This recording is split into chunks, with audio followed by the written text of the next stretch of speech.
Hello students. Today we are going to learn chapter 5 of business studies, and that is emerging mode of business. The way business is done has undergone fundamental change during the last decade or so, and the manner of conducting business is referred to as mode of business. And this, the prefix emerging, underlines the fact that these changes are happening here and now, and that these trends are likely to continue in future also. So if one were to list the three strongest trends that are shaping business, it could be digitization, outsourcing, and globalization. And in this chapter, we are going to study about digitization and outsourcing. So first, let's understand that these newer modes of business are not new businesses. These are rather simply the new way of doing business and attributable to number of factors. We all are aware that business as an activity is aimed at creating utility or in the form of goods or services which the household and industrial buyers purchase for meeting their needs and wants. So ultimately, business firms have to strengthen their capabilities of creating utilities and delivering the value to successfully meet the competitive pressure and ever growing demands. So let's understand what is e-business. The term e-business is taken to mean a wide range of activity which is comprising of industry, trade, commerce, etc. And we can say that e-business is defined as an conduct of industry, trade or commerce which is using the computer network, or any business which is done with the help of internet or electronic business is termed as e-business. The internet is public through way firms use more of private and hence more secure network for more effective and efficient management of these internal functions. And we can say that the processes and tools that allow an organization to use internet-based technology and infrastructure, both internally as well as externally, to conduct day-to-day business or operations. And we can say that example of e-business are Amazon, Flipkart, or Snapdeal, and many more. Now, when we talk about scope of e-business, we can see that scope of e-business is very wide, but to summarize, we can say that B2B, B2C, or C2C businesses. So now let's understand different types of e-business. So what is B2B commerce? Both the parties involved in e-commerce transactions are business firms, and hence the name B2B, that is business to business, is given. Creation of utilities or diversing the value required for business, which means that you're interacting with number of other business firms, which may be suppliers or vendors, or it could be any person who's involved into the production or distribution of goods and services, or who are providing services of goods. Like, let's say, for example, the manufacturer of an automobile requires assembly of large number of components, which in turn are being manufactured elsewhere. So within the firm of automobile factory, or even within the country or overseas, you need varieties of vendors or suppliers or even clients to whom you can distribute this product. So to reduce the dependence on a single supplier, the automobile factory has to cultivate more than one vendor for each of the component. And the network of computer is used for placing such orders, monitoring production and delivery of components, or even for making payments. So this way, in case of business to business, one can take a place between the same firm by exercising real-time control over its stock in transit. Like, for example, Alibaba, where all the business firms, be it manufacturer or supplier or distributor, they all can meet at one platform and exchange their products or services, so that they don't have to search for any vendor or supplier elsewhere. because they can get all the data of n number of people on the same platform online. Next one is B2C. As the name implies, business to customer transactions have, business firms at one end and customer on the other end. So there is business also and customer also, which is involved into this transaction. So not just selling goods online, but it also includes advertising or delivery of products or services also come under this. Business to customer allows a business to be in touch with its customer round the clock, like how we have Amazon or Flipkart or Snapdeal, wherein the customer is placing the order and they can place the order any point of time. There are no restrictions on time matter. 24/7 it is available to the customer. So e-commerce originally over here helps the business to reach the customer directly.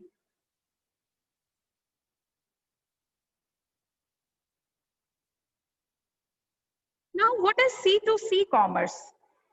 When we say C2C, which means customer to customer. Now, abbreviation for this is consumer to consumer, which means that even common man becomes businessman. For example, we can take eBay, Quikr, OLX, Cars24. All these are examples for C2C commerce.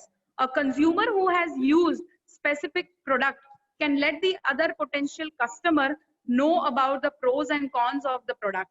And especially this is used for selling or buying second-hand or old products online. Now let's understand what is intra-B commerce. Now here the parties involved in electronic transactions are from within the given business firm, and hence the name intra-business commerce. Now, as we know that one critical difference between e-commerce and e-business is that e-commerce comprises a business firm's interaction with its suppliers, distributors, and other business firms. So it is called B2B and B2C over internet. While e-business is much more wider term, and it also includes the use of intranet for managing interaction and dealings among various departments within the organization.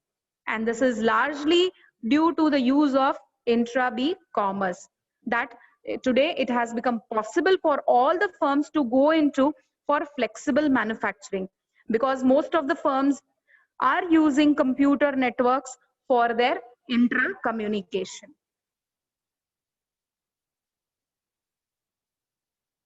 Now, when we talk about the application of e-business, which are the areas where we can apply e-business? So if you observe this diagram, application of e-business is possible in all the fields, be it e-delivery or e-auction or e-communication or e-trading, which means buying and selling of goods and services. So all types of business transaction can be done with the help of electronic business or e-business. Now first let's understand that what are the benefits or advantages of e-business. The first advantage is ease of formation and lower investment required. Now, unlike the host of procedural requirement for setting up an industry, e-business does not require much cost or much investment. So e-business is relatively easy to start, and the benefits of internet technology, which is accruing to big and small business alike. So internet is responsible for the popularity of the phrase that is networked individuals and firms are more efficient than net worth individuals. So imagine a restaurant that does not have any requirement of physical space, yet you may have an online menu representing the best of cuisines from best of restaurants of all over the world, and that you have networked with. So the customer visits your website, decides the menu, places the order, that in turn is routed to the restaurant located closest to his location. So the food is delivered and the payment is collected by the restaurant staff, and the amount due to you as a client solicitor is credited to your account through electronic clearing system. So this is the major advantage, that it is very easy to form and it requires lower investment. The second one is convenience.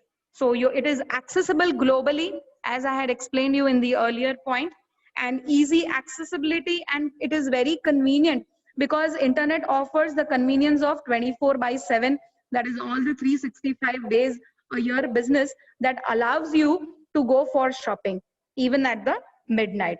So such flexibility is available even to the organizational personnel, where they have to or they can do work from wherever they are and wherever they may want to. So that is why we can see that work from home has also become very easy nowadays. The next advantage is that it is consumer friendly, and it also gives you customized product and speed.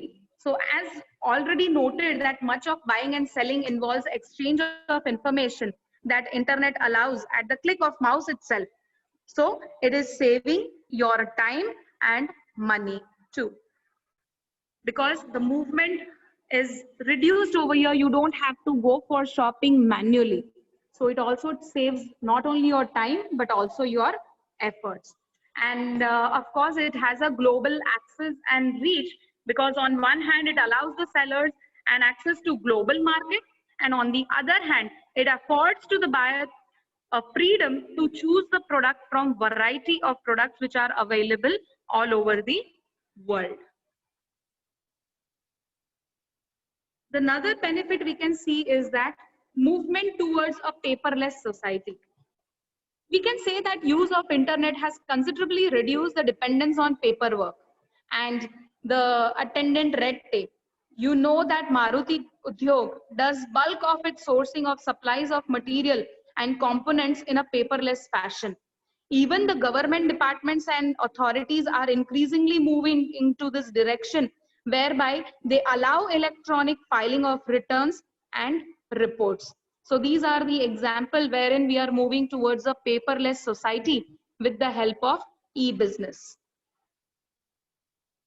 And lastly, the last benefit is that we get wide variety or range of payment option. Now, when we say we have variety of payment option, we can say that we are very much convenient with paying in terms of credit, with the help of credit cards or debit cards, or cash on delivery or online transfer. So all these range of payment options are available in e-business. Now let's talk about limitations.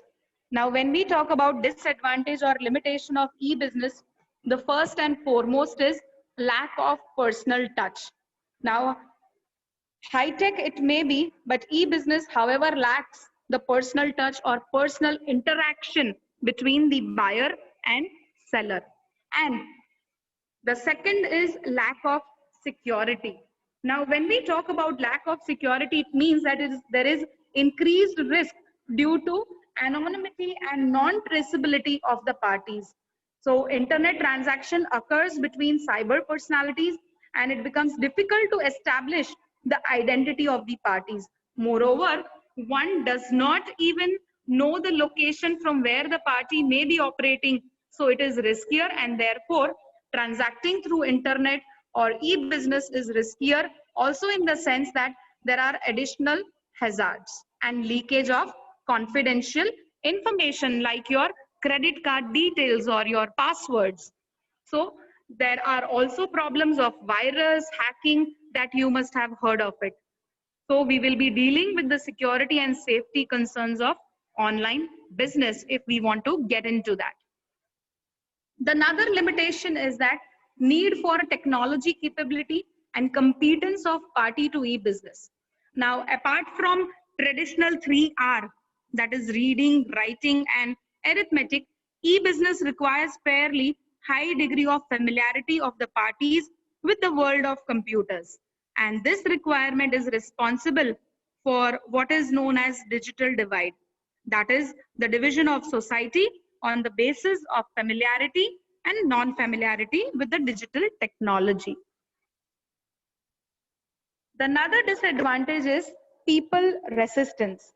The process of adjustment to new technology and new way of doing things causes stress and a sense of insecurity. As a result, people may resist an organization's plan of entering into e-business, because in India, even now, many people are ignorant of using high advanced technology. So the next disadvantage is ethical concern or ethical fallout. Nowadays, company use an electronic eye to keep track of the computer files you use. Your email account, the website you visit, all are tracked. So is it ethical? Of course, it is not ethical. So this is also one of the disadvantage of e-business. Another is there might be delay in shipment, or there might be, ethical fallouts, as I said. So these are all the limitations of e-business. Now, despite of limitation, e-commerce is the way. We can see from the graph that after 2010, the e-commerce transition has been really doing well, and we are growing in terms of e-commerce and e-business. And by 2020, you can see the graph that it is growing, which shows that in today's high-tech technological world, it is a demand that we have to adopt this way of doing business. Now, when we talk about online transactions, then there are certain steps of doing online transaction. The first and foremost step is registration. So before online shopping, one has to register with the online vendor by filling up a registration form. Registration means that you have an account with the online vendor, and among various details that need to be filled in is a password. So as the sections related to your account and shopping cart, all these are password protected. Otherwise, anyone can log in, use your name and shop in. So the password is given for the security purpose. After registration, the next step is placing an order. So you can pick and drop the items in the shopping cart, and the shopping cart is an online record of what you have picked up while browsing the online store. So just as in the physical store, you can put in and take items out of your cart, like we do physical shopping. And after being sure of what you want to buy, you can check out and choose your payment options. Now, the third step, payment mechanism, it is very clear that the payment for purchases through online shopping can be done in number of ways. Like we can opt for cash on delivery, wherein it's clear from the name itself that payment for the goods ordered online may be made in cash at the time of physical delivery of goods. So the first option is cash on delivery or COD. The next one, the alternative is check. The online vendor may arrange for the pickup of the check from the customer's end, and upon realization, the delivery of the goods may be made. The third mode could be net banking transfer. Now, when we talk about net banking transfer, modern banks do provide to their customers the facility of electronic transfer of funds over the net. And in this case, the buyer may transfer the amount for the agreed price of the transaction of account of the online vendor, who may then proceed to arrange for delivery of goods. The another option is credit or debit cards, popularly referred to as plastic money. And these cards are the most widely used medium for online transaction. In fact, about 95% of online consumer transactions are executed with the help of credit card. And credit card allows its holder to make purchase on credit. And the amount due from this card holder to the online seller is assumed by the card issuing bank, who later on transfers the amount involved in the transaction to the credit of the seller. The another mode of payment is digital cash. Now, this is a form of electronic currency that exists only in cyberspace, and this type of currency has no real physical property, but offers the ability to use real currency in an electronic format. So first you need to pay to bank via check or draft an amount equivalent to your digital cash that you want to get issued in your favor. And then the bank dealing in e-cash will send you a special software that will allow you to draw digital cash from your account with the bank. And then you may use this digital fund to make purchase over the web. So this type of payment system resolves the security problems which are related to credit card and number of insecure or any risky transaction online. So digital cash is also another mode of options. Now, when we talk about security and safety of e-transaction or e-business risk, then of course there are many. We can say that the first risk is transaction risk. That means that online transactions are vulnerable to the following types of transaction risk. Like let's say, for example, seller denies that the customer ever placed the order, or the customer denies that he ever placed the order. So this may be referred to as default on order of taking or giving. Secondly, the intended delivery does not take place, or goods are delivered at the wrong address, or goods other than ordered may be delivered. So this may be regarded as a default on delivery. Thirdly, the third risk in transaction is seller does not get the payment for the goods supplied, whereas the customer claims that the payment was made. Now, this may be referred as a default on payment.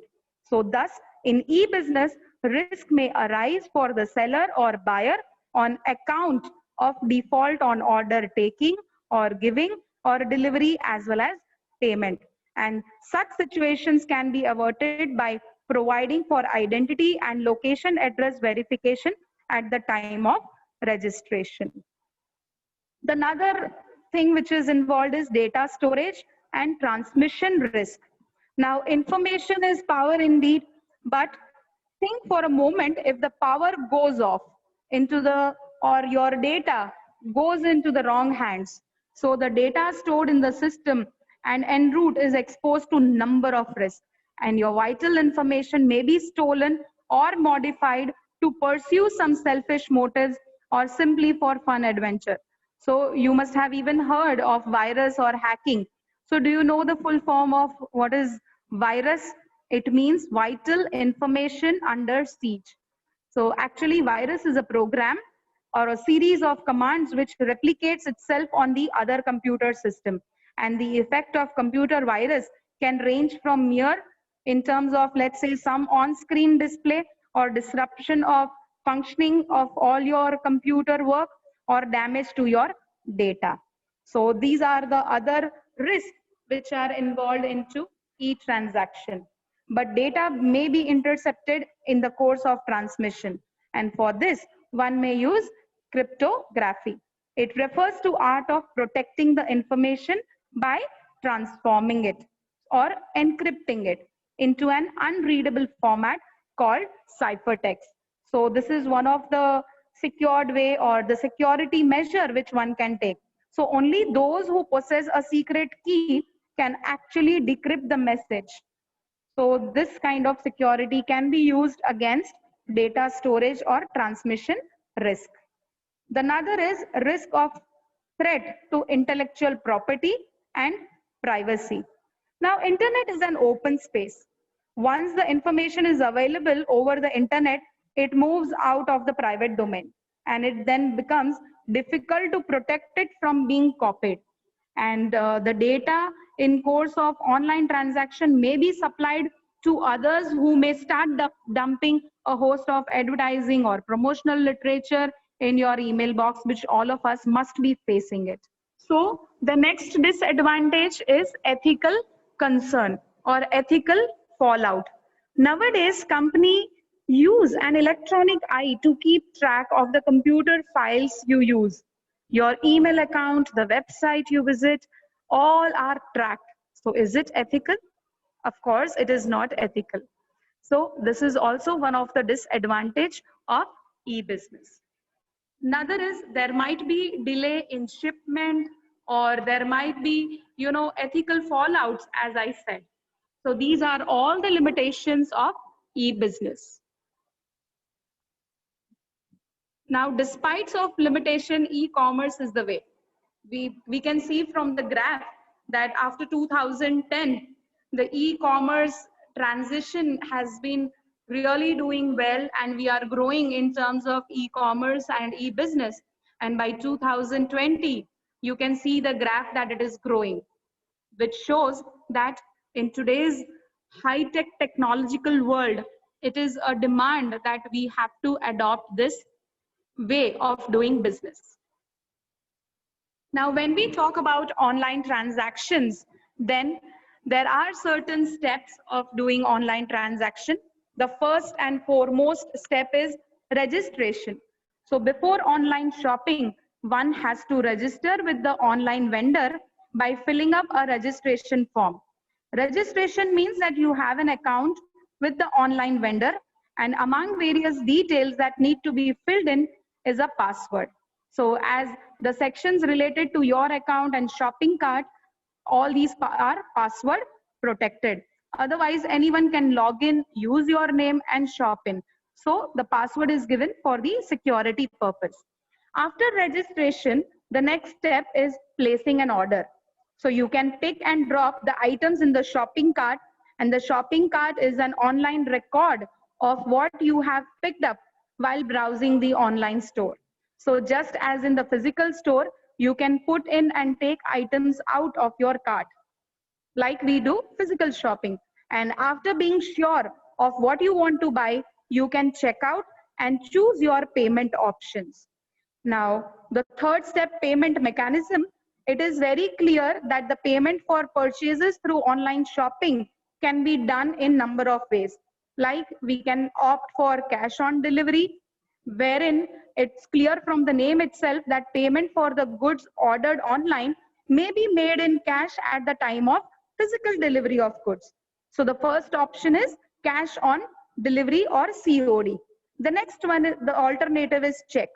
The online vendor may arrange for the pickup of the check from the customer's end, and upon realization, the delivery of the goods may be made. The third mode could be net banking transfer. Now, when we talk about net banking transfer, modern banks do provide to their customers the facility of electronic transfer of funds over the net. And in this case, the buyer may transfer the amount for the agreed price of the transaction of account of the online vendor, who may then proceed to arrange for delivery of goods. The another option is credit or debit cards, popularly referred to as plastic money. And these cards are the most widely used medium for online transaction. In fact, about 95% of online consumer transactions are executed with the help of credit card. And credit card allows its holder to make purchase on credit. And the amount due from this card holder to the online seller is assumed by the card issuing bank, who later on transfers the amount involved in the transaction to the credit of the seller. The another mode of payment is digital cash. Now, this is a form of electronic currency that exists only in cyberspace, and this type of currency has no real physical property, but offers the ability to use real currency in an electronic format. So first you need to pay to bank via check or draft an amount equivalent to your digital cash that you want to get issued in your favor. And then the bank dealing in e-cash will send you a special software that will allow you to draw digital cash from your account with the bank. And then you may use this digital fund to make purchase over the web. So this type of payment system resolves the security problems which are related to credit card and number of insecure or any risky transaction online. So digital cash is also another mode of options. Now, when we talk about security and safety of e-transaction or e-business risk, then of course there are many.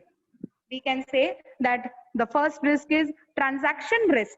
That means that online transactions are vulnerable to the following types of transaction risk. Like let's say, for example, seller denies that the customer ever placed the order, or the customer denies that he ever placed the order. So this may be referred to as default on order of taking or giving.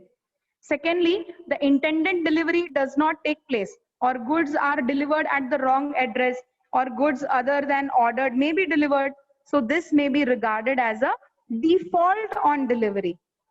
Thirdly, the third risk in transaction is seller does not get the payment for the goods supplied, whereas the customer claims that the payment was made. Now, this may be referred as a default on payment. So thus, in e-business, risk may arise for the seller or buyer on account of default on order taking or giving or delivery as well as payment. And such situations can be averted by providing for identity and location address verification at the time of registration. The another thing which is involved is data storage and transmission risk. Now, information is power indeed, but think for a moment, if the power goes off into the, or your data goes into the wrong hands. So the data stored in the system and en route is exposed to number of risks, and your vital information may be stolen or modified to pursue some selfish motives or simply for fun adventure. So you must have even heard of virus or hacking. So do you know the full form of what is virus? It means vital information under siege. So actually virus is a program or a series of commands which replicates itself on the other computer system. And the effect of computer virus can range from mere in terms of, let's say, some on-screen display or disruption of functioning of all your computer work or damage to your data. So these are the other risks which are involved into each transaction. But data may be intercepted in the course of transmission. And for this, one may use cryptography. It refers to art of protecting the information by transforming it or encrypting it into an unreadable format called ciphertext. So this is one of the secured way or the security measure which one can take. So only those who possess a secret key can actually decrypt the message. So this kind of security can be used against data storage or transmission risk. The another is risk of threat to intellectual property and privacy. Now, internet is an open space. Once the information is available over the internet, it moves out of the private domain, and it then becomes difficult to protect it from being copied. And the data in course of online transaction may be supplied to others who may start dumping a host of advertising or promotional literature in your email box, which all of us must be facing it. So thus, we can see that the world of business is changing, and e-business is one of the most obvious expression of this change. Thank you.